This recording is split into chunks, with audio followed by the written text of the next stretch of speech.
अस्सलाम वालेकुम स्टूडेंट्स, कैसे हैं आप सब लोग। अल्लाह पाक से यही दुआ है कि आपको बखैर व आफियत अपनी ज़िंदगी में शाद और आबाद रखे। जी, अल्लाह पाक का बबरकत नाम लेते हुए नबी पाक सल्लल्लाहु अलैहि वसल्लम पर दरूद पाक पढ़ते हुए मैं आज के लेक्चर का आगाज़ करती हूँ। सल्लल्लाहु अला मोहम्मद सल्लल्लाहु अलैहि वसल्लम। जी, आज हम जो टॉपिक डिस्कस करेंगे वो बैलेंस डाइट से रिलेटेड है। जब से इससे पहले तक हमने फूड के डिफरेंट कंपोनेंट्स को, फूड के सोर्सेज को डिस्कस किया। आज हम डिटेल में पढ़ेंगे कि बैलेंस डाइट क्या होती है। डिफरेंट तरह के जो फूड्स हम अपनी रोज़मर्रा ज़िंदगी में यूज़ करते हैं, लेते हैं, ये डाइट कहलाती है। मतलब एक दिन में जो इंसान जो चीज़ कंज्यूम कर रहा है उसे हम डाइट का नाम देते हैं। ठीक है, अब इस डाइट के अंदर different amounts of the nutrients जो एसेंशियल हैं, जिसकी हमारी बॉडी को नीड है, ये प्रॉपर प्रोपोर्शन में मौजूद होती हैं।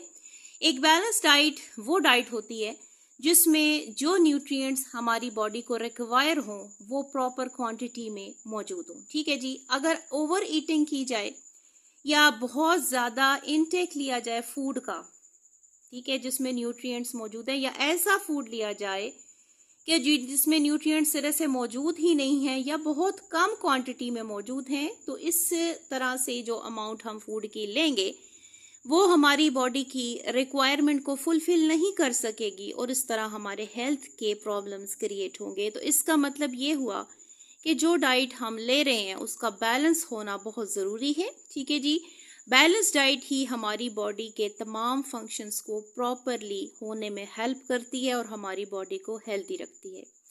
अब हमें फूड के जितने डिफरेंट आइटम्स हैं वो डिफरेंट अमाउंट्स के अंदर रिक्वायर होते हैं और इसकी जो डिस्ट्रीब्यूशन है वो हम डिफरेंट एज ग्रुप्स के लिहाज से करते हैं।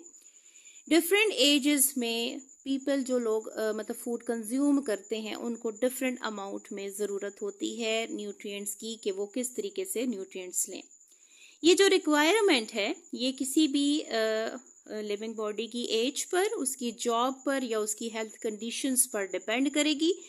तो आप देख लें कि बैलेंस डाइट की जो डेफिनेशन है वो मेन डेफिनेशन क्या बनेगी, a mixture of foods having proper proportions of all of the nutrients, जिसमें तमाम न्यूट्रिएंट्स मौजूद भी हो और उनका प्रोपोर्शन भी प्रॉपर हो।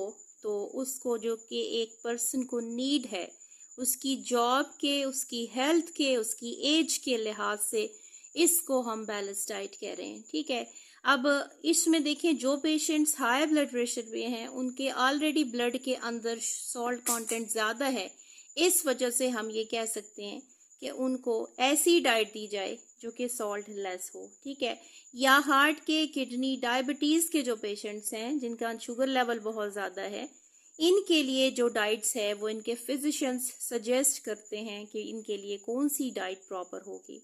नेक्स्ट हम देख लेते हैं कि डाइट का और फिटनेस का कोरिलेशन आपस में क्या है, ये किस तरह इंटरेक्ट होते हैं और हम एज ग्रुप्स के लिहाज से अपनी डाइट को किस तरह बैलेंस कर सकते हैं, किस तरह डिवाइड कर सकते हैं एजेस के लिहाज से, और हमें किस टाइप की जो डाइट है वो रिक्वायर होगी।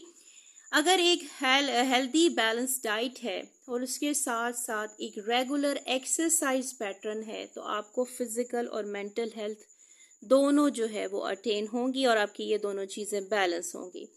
नीचे जो आपको एक चार्ट गिवन है इसमें आप देखेंगे डिफरेंट एज ग्रुप्स के लिहाज से एक नॉर्मल जो हेल्थ है इसको कंपेयर किया गया है। ठीक है, एज ग्रुप्स, और उसके बाद हम देखते हैं कि हमारी जो डाइट है वो कितने हद तक इसके हिसाब से बैलेंस होगी। सबसे पहले देखें यंग एज में अगर हम देखें तो मिल्क जो है ना, बेबी 1 to 2 मंथ्स की एज के बेबी को, या न्यू बॉर्न है, इन्फेंट्स हैं, उसकी ज़्यादातर डाइट आपको पता है कि वो मिल्क होगा। ठीक है, मदर मिल्क की फीडिंग होगी या कोई भी उसको दूसरा मिल्क, पैक मिल्क दिया जाएगा।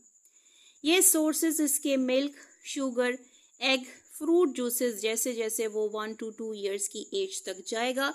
12 मंथ्स में उसकी रिक्वायरमेंट सिर्फ और सिर्फ मिल्क होगा, 1 to 12 मंथ्स। ठीक है, उसके बाद आप देखें जब 1 to 2 ईयर्स की एज तक जाएगा तो अब उसको milk, sugar, eggs, fruit juice वगैरह रिक्वायर होंगे। इसकी डाइट जो है थोड़ी सी चेंज हो जाएगी। ये तीसरी जो स्टेज आएगी जिसमें 3 to 4 ईयर्स बेबी हैं या बच्चे आते हैं, यंग वंस शामिल हैं, milk, sugar, eggs, fruit, vegetables, rice, bread वगैरह इनकी डाइट का हिस्सा बनेगी। इसके बाद देखें जी 5 to 8 ईयर्स के जो बच्चे हैं उनको milk, sugar, eggs, fruits, vegetables, honey, rice, bread, butter, boneless chicken या फिश वगैरह रिक्वायर होगी, जो डाइजेशन अच्छे तरीके से करेगी और उनकी बॉडी की तमाम रिक्वायरमेंट को पूरा करेगी, उनकी डाइट को बैलेंस करेगी। इसके बाद देखें जी 9 to 18 ईयर्स के जो बच्चे हैं, ये जो यंग एज में ही शामिल है, इसकी इनकी डाइट भी milk, sugar, egg, fruits, vegetables, honey, rice, bread, butter, cheese, chicken, fish, meat, dry fruits वगैरह शामिल हों तो इनकी जो डाइट है वो कंप्लीट हो जाएगी। इसके बाद देखिए हमारे पास जो दूसरा एज ग्रुप है वो एडल्ट की स्टेज है, एडल्ट एज ग्रुप आ रहा है। ठीक है, एडल्ट में देखें तो हमारे पास जो एज डिवाइड की गई है वो 19 to 40 ईयर्स है और इसमें जो रिक्वायरमेंट है आपकी कि आपने कौन सा फूड लेना है बैलेंस डाइट के तौर पर, इसमें आ जाएगा milk, sugar, egg, fruits, vegetables, honey, rice, bread, butter, cheese, chicken, fish, meat, dry fruits वगैरह वगैरह। ऑलमोस्ट 9 to 18 ईयर्स और 19 to 40 ईयर्स की ऑलमोस्ट डाइट जो है वो सेम होगी। इसके बाद देखें अगर 41 ईयर्स से लेकर 50 ईयर्स तक है तो अब इसकी डाइट में इस ग्रुप में क्या शामिल होगा सोर्स ऑफ फूड के तौर पर, मिल्क, एग्स, फ्रूट्स, वेजिटेबल्स यानी पूरी तरह की सब्जियां हैं, राइस है, bread, cheese, chicken, fish, dry fruits वगैरह सारे शामिल होंगे। और ओल्ड एज यानी 52 ऑनवर्ड जितनी भी एज होगी उस एज ग्रुप के लिहाज से मिल्क फैट फ्री होना चाहिए। ठीक है जी, और उसके बाद एग्स आ जाएंगे, then fruits, vegetables, rice, bread, cheese, chicken और फिश वगैरह का मीट शामिल होगा।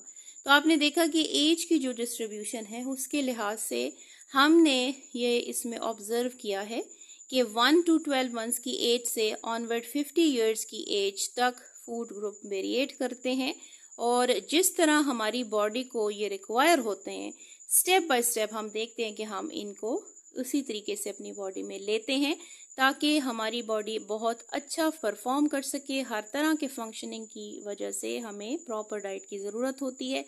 और अर्लियर भी आपने ये पढ़ा है कि किसी बंदे की नॉर्मल एक्टिविटीज़, रोज़मर्रा की जो रूटीन है उसी पर उसकी खुराक, उसका फूड डिपेंड करता है, तो उसे अपनी खुराक में ये तमाम चीज़ें शामिल करना बहुत ज़रूरी है। आज के लेक्चर में हमने बैलेंस डाइट को on the basis of age group study किया और आपको ये टॉपिक बिल्कुल क्लियर हो गया होगा कि अकॉर्डिंग टू द एज हमें किस स्टेज पर किस किस्म की डाइट की ज़रूरत होती है। नेक्स्ट लेक्चर तक के लिए आपसे इजाज़त चाहूँगी, इंशाल्लाह फिर मुलाकात होगी, तब तक अल्लाह हाफिज़।